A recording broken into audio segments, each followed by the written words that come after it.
it kind of blew my mind because like, oh, I didn't expect this.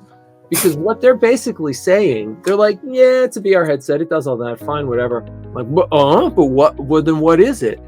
They are basically arguing that the Vision Pro, they're positioning the Vision Pro as a laptop substitute. Apple Vision Pro. That's coming down the pike. How do you think that's going to shake up the VR MR landscape? Vision Pro. It's a great question. I know for a long time there've been rumors about it for a long time, and I used to stare at it thinking, "What is this? Like, what are they doing?"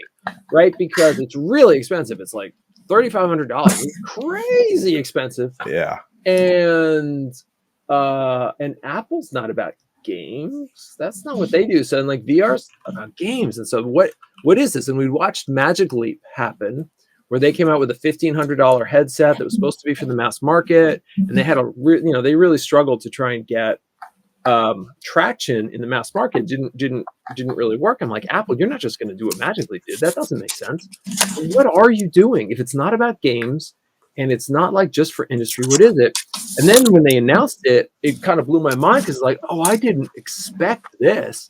Because what they're basically saying, they're like, yeah, it's a VR headset. It does all that. Fine, whatever. I'm like, but what? Well, then what is it? They are basically arguing that the Vision Pro, they're positioning the Vision Pro as a laptop substitute. It is not designed to go head to head with the Quest. That's not what it's for.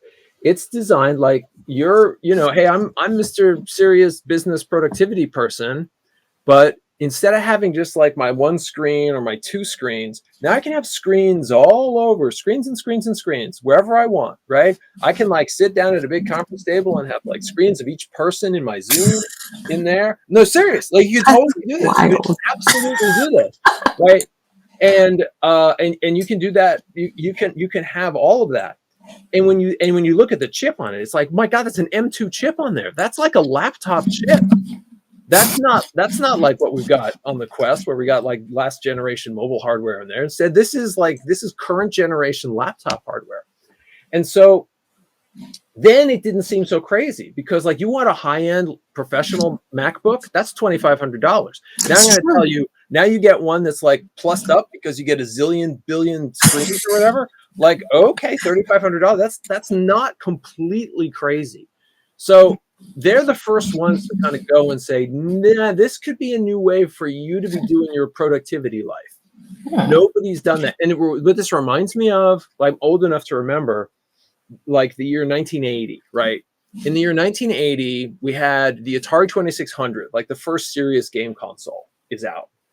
And it costs about, $200-$300. And it's a computer, but it just plays games. And it's all it does. And you can kind of do computer stuff, but mostly it's games. And it's $200-$300. And at the same time, the IBM PC comes out, and it's about $3,000.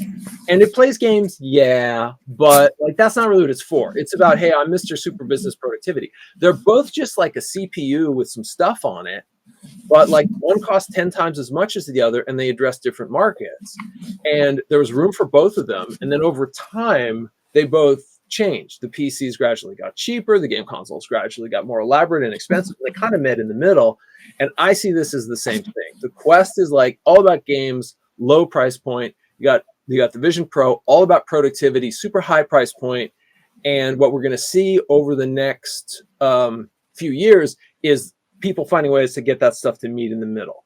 And even just, you see the announcement, Sony's announcement, they basically, if you look at Sony's announced a headset, which no wires, this is not a PlayStation thing. This is a totally independent headset that stands alone.